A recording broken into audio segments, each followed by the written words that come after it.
ঈদের দ্বিতীয় দিনও ঢাকা ছাড়ছেন বিপুল সংখ্যক মানুষ। মহাখালী বাস টার্মিনাল ও লঞ্চে যাত্রীদের ভিড় চোখে পড়ার মতো। ছুটি না পাওয়া, বাড়তি ভাড়া আর পথের ভোগান্তি এড়াতে ঈদের পর যাত্রা করলেও লাভ হয়নি। আর ঈদের পরেও এমন যাত্রী পেয়ে খুশি কাউন্টার মালিকরা। আর ঢাকা রেল স্টেশনে কমিউটার ট্রেনের টিকিট বিক্রিতে অনিয়মের অভিযোগ করেছেন যাত্রীরা। ইফতেখার রেজা রিপোর্ট। ঈদ উল ফিতরের ছুটিতে এবারও রাজধানী ছেড়েছেন বিপুল সংখ্যক ঢাকাবাসী। তবে ঈদের আগের 2-1 দিন ছাড়া যাত্রীর চাপ তেমন একটি ছিল না। তবে ঈদের দ্বিতীয় দিন সকালে মহাখালী বাস টার্মিনালে যাত্রীর চাপ ছিল চোখে পড়ার মতো। টিকিটের প্রত্যাশায় লাইনে দাঁড়াতে হয় তাদের। যাত্রীরা বলছেন ঈদের পরে এমন ভিড় তাদের ধারণার বাইরে। ঈদের পরে যাচ্ছি যে একটু ভিড় কম হবে মনে করে এর জন্য। ঈদের পরে তো পুরো ঢাকা ফাঁকা ছিল, এইখানে এত চাপ থাকবে তো বুঝতে পারি নাই। ঈদের আগে টিকিটের দাম বেশি হওয়ায় কেউ কেউ পরে রওনা করেন। তবে চাহিদার কারণে তাদের এখনো বাড়তি ভাড়া নেওয়া হচ্ছে বলে অভিযোগ যাত্রীদের। আছেন 400 টাকা ভাড়া, এখন ঈদ গেছে এখনো 700 টাকা।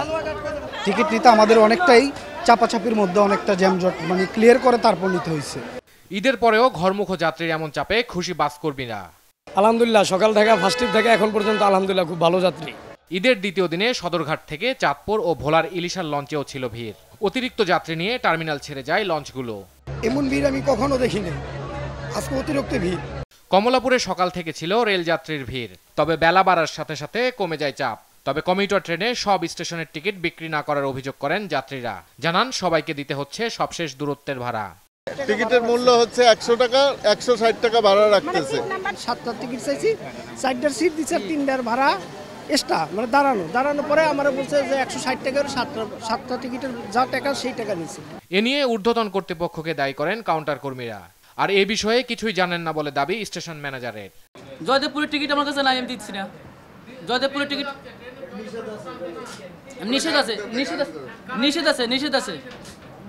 আপনি স্টেশনের মাস্টারকে জিজ্ঞাসা করেন, সম্পূর্ণ তথ্য পাবেন। এই ধরনের যদি কোনো অভিযোগ আসে যে মাঝ রাস্তায় টিকিট বিক্রি করা যাবে না, এরকম কোনো ওদের নিয়ম নাই। যদি ওরা জানে সেভাবে আমাদের জানলে তারা আমরা ব্যবস্থা নেব তাদের বিরুদ্ধে। পরে দেশ টিভি টিম স্টেশন মাস্টারকে নিয়ে কাউন্টারে গেলে দেওয়া হয় সব দূরত্বের টিকিট।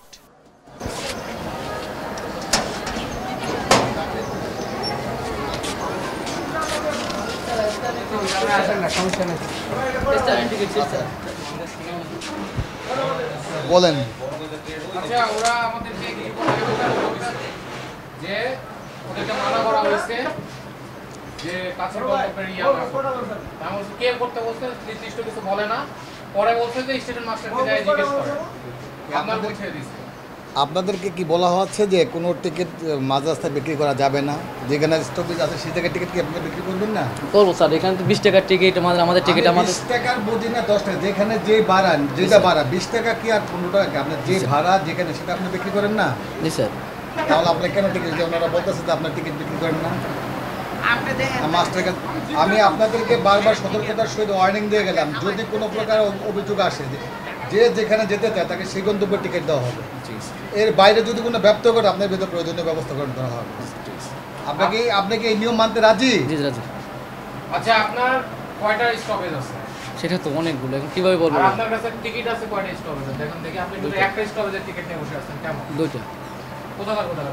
100 টাকা 160 টাকার টিকিট। আচ্ছা, জায়গার প্রত্যেক স্যার বিক্রি করছে। আমার কাছে এসে বলুন, আপনারা প্রত্যেক গন্তব্যের টিকিটগুলো সব বের করেন। স্যার ঠিক আছে, টিকিট বের করেন। আচ্ছা স্যার, নিয়ে আসবো স্যার, নিয়ে আসবো স্যার।